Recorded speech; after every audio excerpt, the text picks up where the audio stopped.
It's E3 2016 and EA has officially lifted the veil on Battlefield 1. We got a lot to talk about, so here are 10 new things you need to know about Battlefield 1. Starting off with number 10, the game is massively destructible. I'd say judging by the looks of things, it looks like it's almost as crazy destructible as Bad Company, where with everything flying everywhere, wood shattering, bricks exploding, holes in the ground. It all really looks in motion like a big symphony of destruction, especially when there's artillery fire, planes crashing, and tanks driving through brick walls. Yes, tanks here can smash through pretty much everything. That was probably one of the best parts of the live gameplay stream, was seeing a tank go through a brick wall like it was made of butter.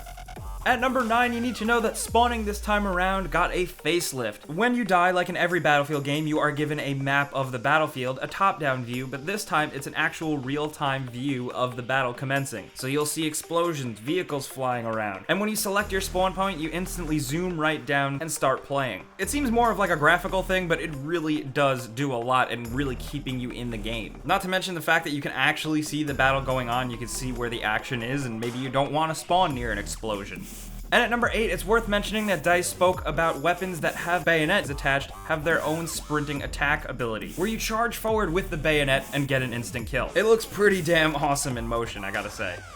And at number 7, a smaller thing we noticed, but some of you hardcore guys are going to care about this. Every point of damage you do, it looks like it gives you 1 point, and then the kill gets you only 20. And assists net you 10 points. This is different. This is good for 2 reasons though. Obviously, it lets you see exactly how much damage you can do, and number 2, if you get the kill, you only get 20 points for the kill, but if you do a lot of damage and earn those points, but you don't get the kill for yourself, you still get more of the points because you do most of the work. It's a pretty logical point system, and I think it definitely emphasizes team play and team killing.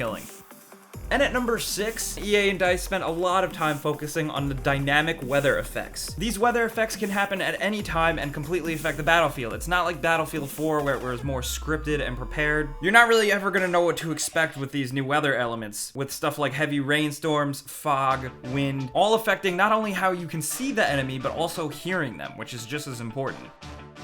And at number 5, to give you a rundown, as of right now, there are 4 maps that are officially announced. Don't freak out though, more are apparently going to be revealed. I certainly hope so. As of right now though, the maps that reveal are Amiens, the St. Quentin Scar, Monte Grappa, and Empire's Edge. Each one of these are completely different, like Monte Grappa focuses on air battles within the Venetian Alps, while Empire's Edge focuses on the Mediterranean Sea, and settles around battleships and Italy's Great War. As of right now, each one seems pretty varied, and I'd say that you've probably seen at least a snippet of most of them in the trailers. And at number 4, speaking of maps, apparently France is going to be DLC. We don't know for sure as of right now. All we have is one French journalist source to go on. And apparently they're not the most reputable outlet, but apparently EA told them that France and Russia will be reduced to DLC later on down the line. Is that actually going to be true? I don't know. Time will tell. It definitely seems like France, had an important part in the Great War. So it would be a little weird for them to kind of give them the shaft. And at number 3, EA has provided a good breakdown of each of the classes. The Assault class comes with lots of different things to blow up vehicles, including anti-tank mines and grenades. Support class are going to be the guys working with actual automatic fire and machine guns, and they can post up anywhere. The medics are, of course, the medics. They have health packs and revive syringes. The Scout class is pretty awesome this time around because snipers have a lot of different variety with their sniper rifles. They can actually use certain gadgets that are used to disable the vehicles with the sniper rifle. Sounds weird, but kind of cool. And then, of course, there is the pilot and the tanker classes. There's a big variety of tanks here, and it's important to know that they are all class-based. They're locked to their different specific classes. There's light tanks that are small enough for 1 person, medium tanks that can hold 3 other people, and heavy tanks that have 5 seats. Also, if you are of a tank class, you can actually repair your tank while you're in it. You don't have to get out. The problem is that you're just a sitting duck. And I think it's definitely worth noting, since we are talking about tanks, that they have target damage. So if you want to take out a tank, they have specific areas of damage. So if you want to slow them down, you can take out the treads. I like that attention to detail. And at number 2, look, we can spend a lot of time talking about the vehicles. It seems like there's definitely going to be horses. There's actually battleships, armored trains,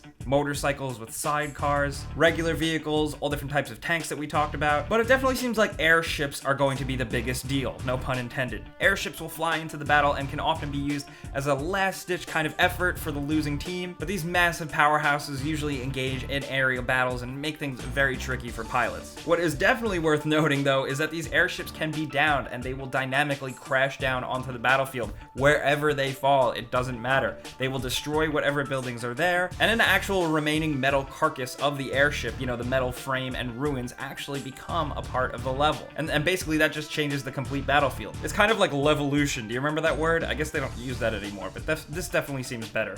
And at number 1, there's a lot of things you need to know that are upcoming if you do want to play Battlefield 1. There is going to be an open beta later this summer specifically for insiders. We don't have a concrete date on that yet, but we do know that signing up as an insider gets you early access to the public beta. Not only that, if you're playing on Xbox One, you do have the bonus of having possibly EA access and getting early access to the game before its release date. If you play your cards right, you can start playing it on October 13th. But regardless, the real release date is October 21st, 2016.